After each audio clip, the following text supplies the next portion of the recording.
Assalamualaikum warahmatullahi wabarakatuh. Sebelum presentasi ini saya mulai, saya akan memperkenalkan diri terlebih dahulu. Perkenalkan, nama saya Diana Nur Samsu dari kelas Manajemen A semester 4. Di sini saya akan mempresentasikan tentang biaya tenaga kerja. Baik, langsung saja ke materi.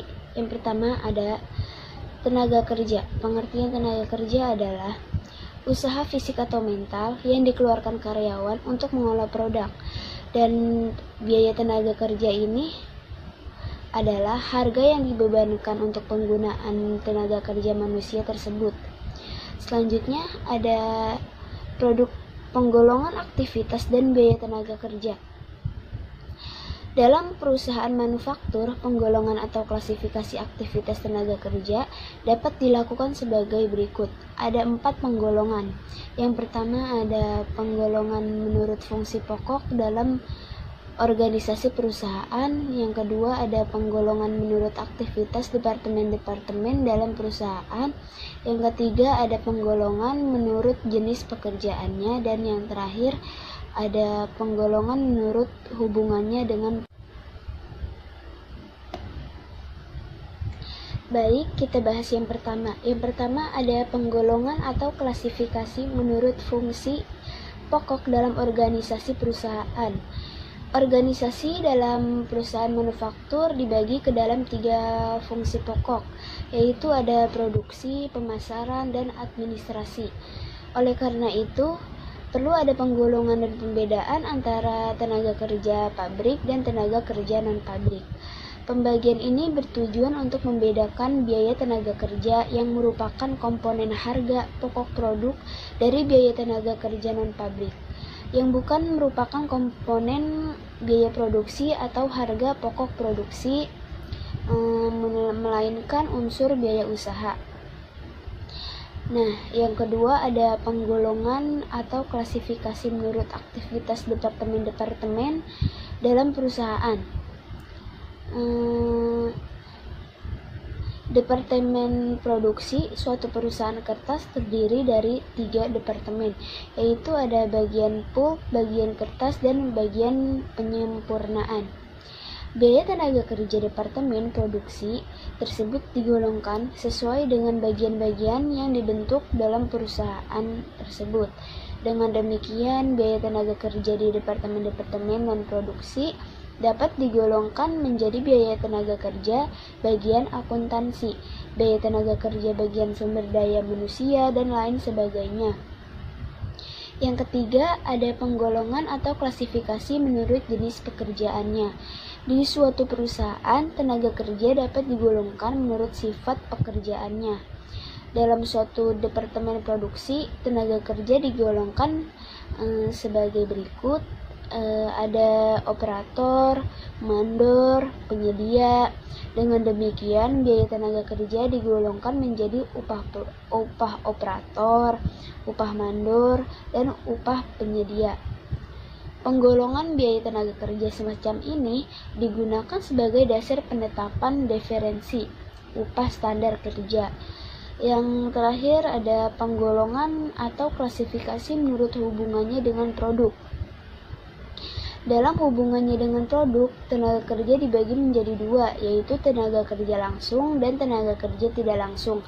Perbedaannya yaitu tenaga kerja langsung, semua karyawan yang secara langsung ikut serta memproduksi produk jadi, yang jasanya dapat diusut secara langsung pada produk, dan yang upahnya adalah bagian yang besar dalam memproduksi produk. Contohnya kayak biaya tenaga kerja langsung dan upah tenaga kerja langsung. Upah tenaga kerja langsung diperlukan sebagai biaya tenaga kerja langsung, yaitu diperhitungkan langsung sebagai komponen biaya produksi. Sedangkan tenaga kerja tidak langsung, tenaga kerja yang jasanya secara tidak langsung dapat diusut pada produk. Upah tenaga kerja tidak langsung ini, biaya kerja tak langsung adalah unsur biaya overhead pabrik. Upah tenaga kerja tidak langsung dibebankan pada produk tidak langsung, tapi melalui tarif biaya overhead pabrik yang ditentukan di muka. Selanjutnya ada gaji dan upah. Cara perhitungannya ada berbagai cara perhitungan upah karyawan dalam perusahaan. Salah satu caranya adalah dengan mengalihkan tarif upah dengan jam kerja karyawan. Dengan demikian, untuk menentukan upah seorang karyawan perlu dikumpulkan data jumlah jam kerjanya selama periode waktu tertentu. Dalam perusahaan yang menggunakan metode harga pokok pesanan, dokumen pokok untuk mengumpulkan waktu kerja karyawan adalah kartu hadir dan kartu jam kerja. Kartu hadir ini suatu catatan yang digunakan untuk mencatat jam kehadiran karyawan, yaitu jangka waktu antara jam hadir dan jam meninggalkan perusahaan. Contohnya yaitu misalkan karyawan bekerja selama dari jam 7 sampai jam 2, otomatis karyawan kerja selama 7 jam. Jika melewati 7 jam itu, karyawan dinyatakan jam lembur. Pada setiap akhir pekan, kartu hadir tiap karyawan dikirim ke bagian pembuatan daftar gaji dan upah. Tujuannya adalah untuk dipakai sebagai dasar perhitungan gaji dan upah karyawan per pekan atau per minggu. Di samping kartu hadir, perusahaan menggunakan kartu jam kerja untuk mencatat pemakaian waktu hadir karyawan pabrik. Dalam mengerjakan berbagai pekerjaan atau produk, kartu jam kerja ini biasanya hanya digunakan untuk mencatat pemakaian waktu hadir tenaga kerja langsung di pabrik.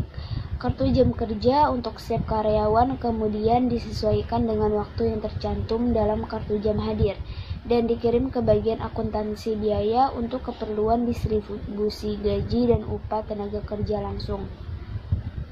Kartu jam kerja sangat penting dalam perusahaan. Menggunakan metode harga pokok pesanan dalam perhitungan harga pokok produknya.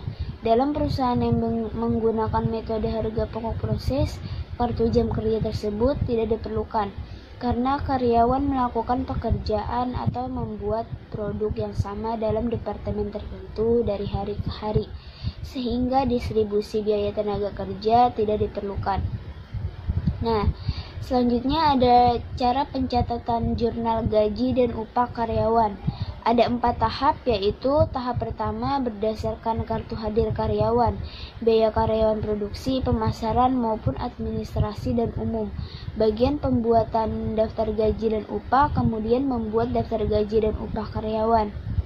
Dari daftar gaji dan upah tersebut kemudian dibuat rekap gaji dan upah untuk pengelompokan gaji dan upah tersebut menjadi gaji dan upah karyawan pabrik, gaji dan upah administrasi dan umum, gaji dan upah karyawan pemasaran. Gaji dan upah karyawan pabrik dirinci lagi dalam upah karyawan langsung dan karyawan tidak langsung dalam hubungannya dengan produk. Atas dasar rekap gaji dan upah tersebut, bagian akuntansi kemudian membuat jurnal sebagai berikut. Barang dalam proses biaya tenaga kerja dimasukkan ke debit, biaya overhead pabrik dimasukkan ke debit, biaya administrasi dan umum dimasukkan ke debit, biaya pemasaran dimasukkan ke debit, gaji dan upah dimasukkan ke kredit. Nah, tahap kedua ini, atas dasar daftar gaji dan upah tersebut, bagian keuangan membuat bukti kas keluar dan cek untuk pengambilan uang dan bank. Atas dasar bukti kas keluar tersebut, bagian akuntansi membuat jurnal sebagai berikut. Gaji dan upah dimasukkan ke debit, utang PPh karyawan dimasukkan ke kredit, utang gaji dan upah dimasukkan ke kredit. Selanjutnya tahap ketiga, setelah cek diuangkan di bank, uang gaji dan upah kemudian dimasukkan ke dalam amplop gaji dan upah setiap karyawan. Upah gaji dan upah karyawan kemudian dibayar oleh juru bayar kepada tiap karyawan yang berhak. Tiap karyawan menandatangani daftar gaji dan upah sebagai bukti telah diterima gaji dan upah mereka. Setelah tiap karyawan mengambil gaji dan upahnya atas dasar gaji dan upah yang telah ditandatangani karyawan, bagian akuntansi membuat jurnal, yaitu uang gaji dan upah masukkan ke debit, kas dimasukkan ke kredit. Nah, tahap keempat, penyetoran pajak penghasilan karyawan ke kas negara di jurnal oleh bagian akuntansi sebagai berikut. Uang PPh karyawan atau uang penyetoran pajak penghasilan dimasukkan ke debit dan kas dimasukkan ke kredit. Sekian presentasi saya tentang biaya tenaga kerja. Kurang lebihnya mohon maaf. Wabillahi taufiq wal hidayah. Wassalamualaikum warahmatullahi wabarakatuh.